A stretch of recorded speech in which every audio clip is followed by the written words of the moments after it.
Hey everybody, Nick Espinoza, your chief security fanatic here, and it is Sunday, so we are doing breaches of the week. And as always, I'd like to thank the following people that sent in a lot of this information. It really helps me out. And if you've got a tip for me, please feel free to send it to me and I will give you a shout out here and also on my nationally syndicated radio show.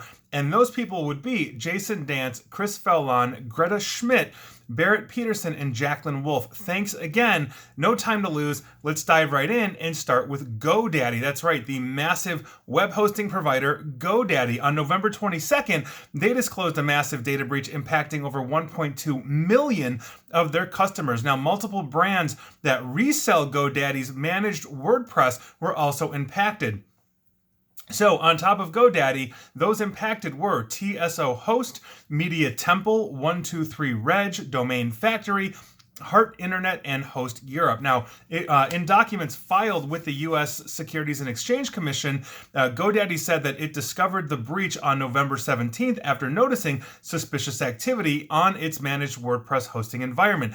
Subsequent investigations found that an attacker had access to their servers for more than 2 months since at least September 6th. Now, basically the data impacted includes up to 1.2 million active and inactive managed WordPress customers that had their email addresses and customers' numbers exposed. The original WordPress admin password that GoDaddy issued to customers when a site was created. And for active customers, SFTP and database usernames and passwords were exposed as well. And for a subset of active customers, the SSL private key was exposed. So if you are an active GoDaddy subscriber to managed WordPress, make sure you're changing your usernames and passwords, especially for SFTP. Also, you might want to rekey SSL unless GoDaddy's done that for you already. So obviously that's a huge thing, but heads up, GoDaddy users, there's a lot of you out there. Moving on, let's talk about Chinese smartphone vendor Huawei, because more than 9.3 million of their smartphones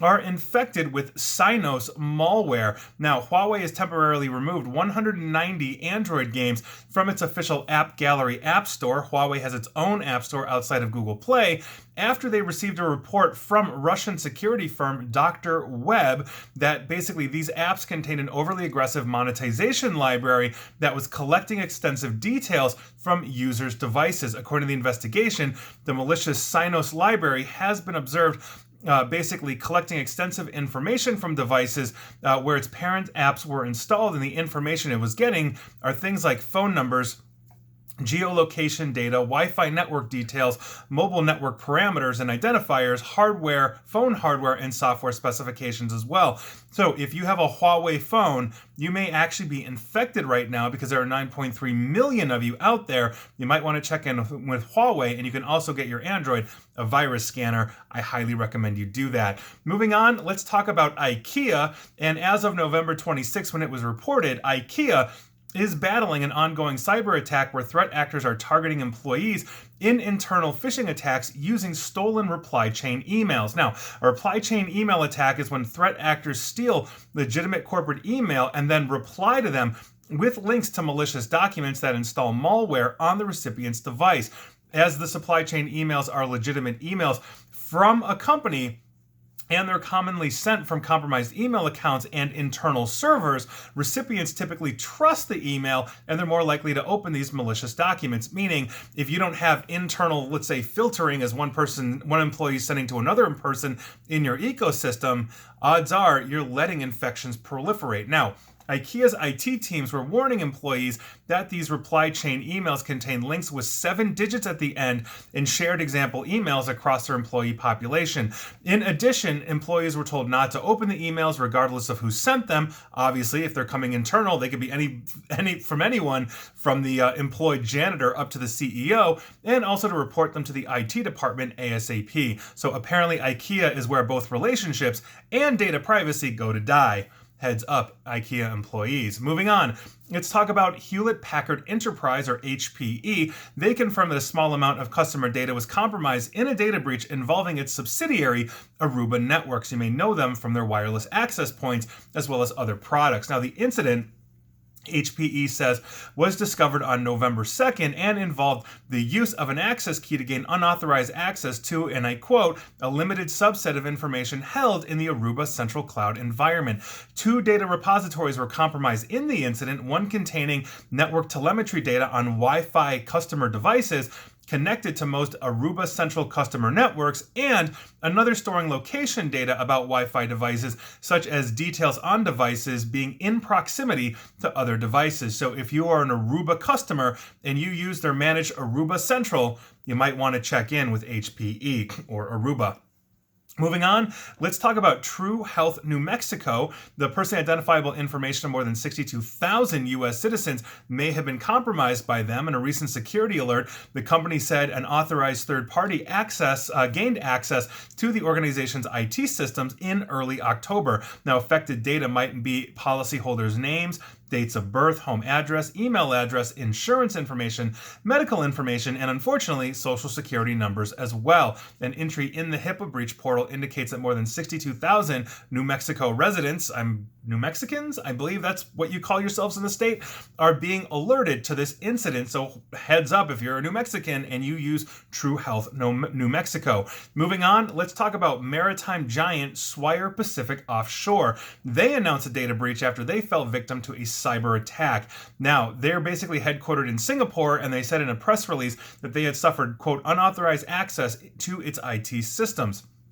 While the company has not shared any details about the cyber attack, it did note that the incident was reported to the relevant authorities, namely Singapore's Personal Data Protection Committee, because, well, they're out of Singapore. So if I have any updates in the future on Swire Pacific Offshore, the massive shipping company, I will let you know. Moving on, let's talk about Sonoma County residents in California, because the personal information of more than 1,300 Sonoma County residents may have been exposed during a data breach involving a contractor earlier this year, according to the county this past Wednesday. Now, the county's announcement about the breach came nearly 3 months after it was first detected by Seneca Family of Agencies. That is actually the organization that got compromised, which provides mental health counseling and family engagement services for 3 county departments. Exposed information may be name, social security, address, phone number, email, medical records, diagnosis and treatment information, health insurance information, Medicare or Medicaid numbers, provider names, prescription information, driver's license or state IDs, digital signatures, and more, according to the county. So, if you live in Sonoma County, California, heads up to you. Moving on, let's head to Illinois and talk about Southern Illinois Health. I believe they are attached to the University of Southern Illinois. 982 individuals were impacted in this breach. An analysis revealed basically that the PII, or personally identifiable information, was exposed from January 1 of 2014 through December 31st of 2015. So 2 years, but years ago, this was actually under the Obama administration. That's how far back this goes. And we are talking names, addresses, dates of birth, social security numbers, diagnosis codes, medical record numbers, health insurance policy numbers, and medical information. Southern Illinois Health should be contacting you per HIPAA compliance, but if you're a member of them and was from 2014 to basically 2016, you might want to check in. Moving on, let's talk about one of the largest wind turbine makers in the world, Vestas. News of an incident first emerged Saturday, November 20th, when the company warned that, quote, customers, employees, and other stakeholders may be affected by the shutdown. The company's preliminary findings indicate that the incident has impacted part of Vestas' internal IT infrastructure and that data has been compromised. At this stage, the work and investigation are still ongoing.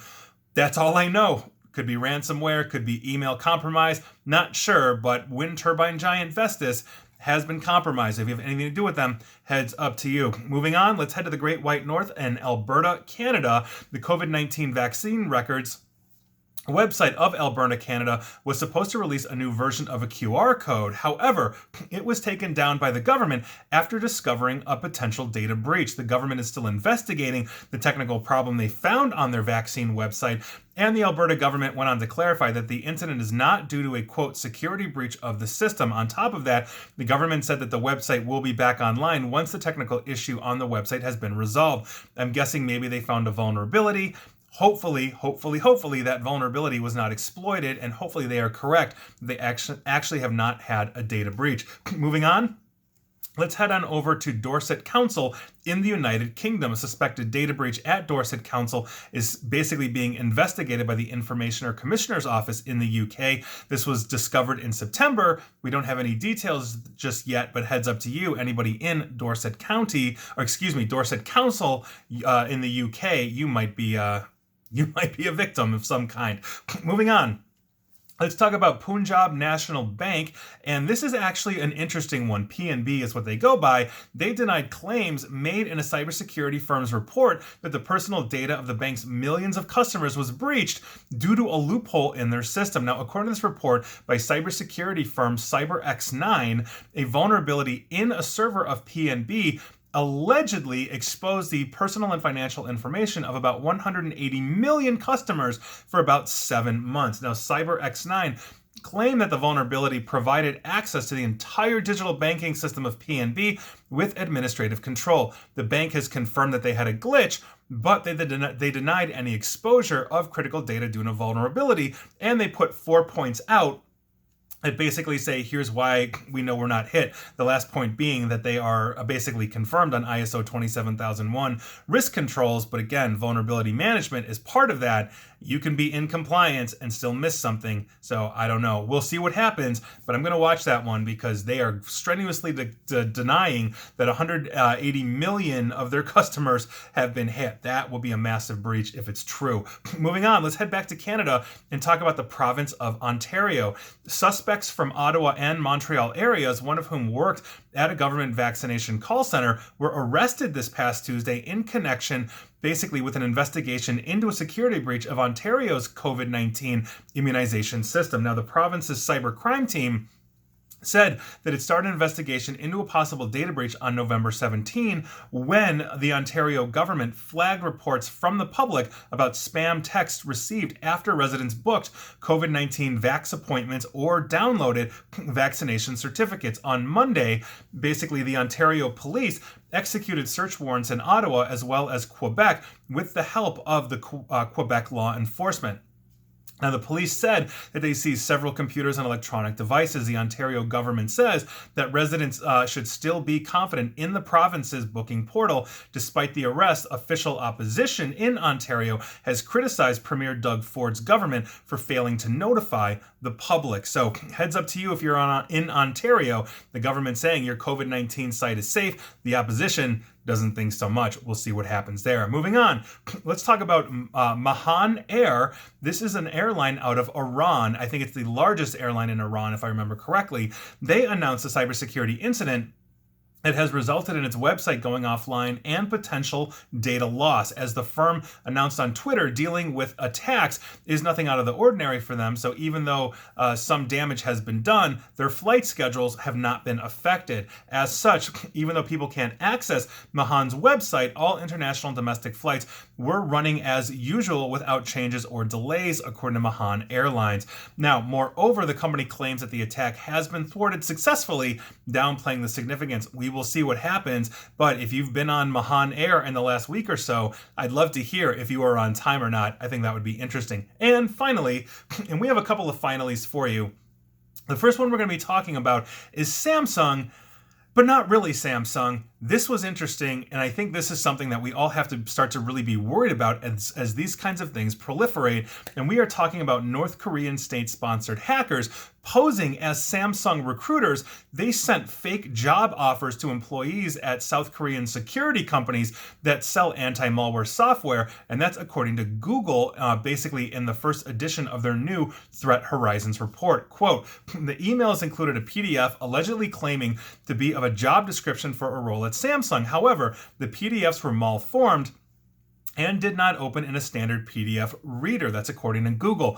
If targets complained that they couldn't open basically the job offer, the attackers then offered to help by providing them with a link to a secure PDF reader that the user could install. But Google says this file was a modified version of PDF Tron, a legitimate PDF reader, altered to install a backdoor Trojan onto the victim's computers. The Google Threat Analysis Group, the Google security team basically, which detected these malicious emails, attributed the attacks to the same team of North Korean attackers who previously targeted security researchers on Twitter and other social media networks late 2020 throughout 2021. Now, tracked by Microsoft under the codename Zinc, this threat actor's tactics have perplexed the security community, which believes the group tried to acquire basically unreleased vulnerabilities and exploits from some of their naive and careless members. However, the attack on South Korean antivirus makers might be different, since compromising their employees might provide the group with access to the means to carry out targeted supply chain attacks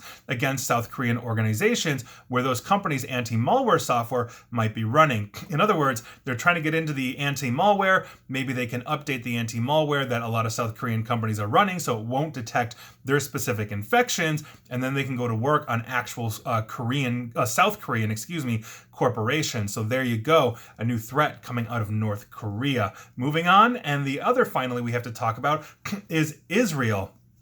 This is actually an update from breaches I've been talking about, not just on Breaches of the Week, but also just on my regular podcast / video, and also on my radio show as well. The Israeli government now has restricted the list of countries to which local security firms are allowed to sell surveillance and offensive hacking tools by almost 2/3, cutting the official cyber export list from 102 countries down to 37 entities. Now, the new list obtained by Israeli business newspaper Kalkalist, I believe I'm pronouncing that correctly, earlier in the week, said it only includes countries with proven democracies such as those from Europe and the Five Eyes Coalition. And Israel is now, or rather Israeli cyber companies are only allowed to sell to the following companies or countries. I keep saying that, countries or organizations.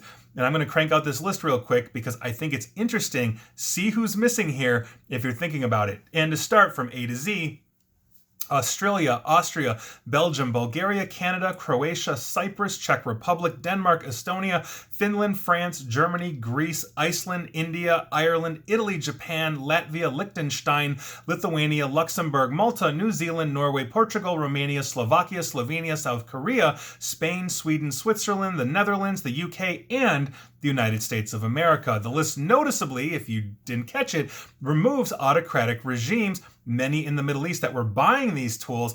And these are basically, these Israeli companies have often supplied these tools, as I mentioned. Now, the spyware developed by Israeli companies like Kangaroo and the NSO Group, they're the makers of the Pegasus one that I've talked about at length here.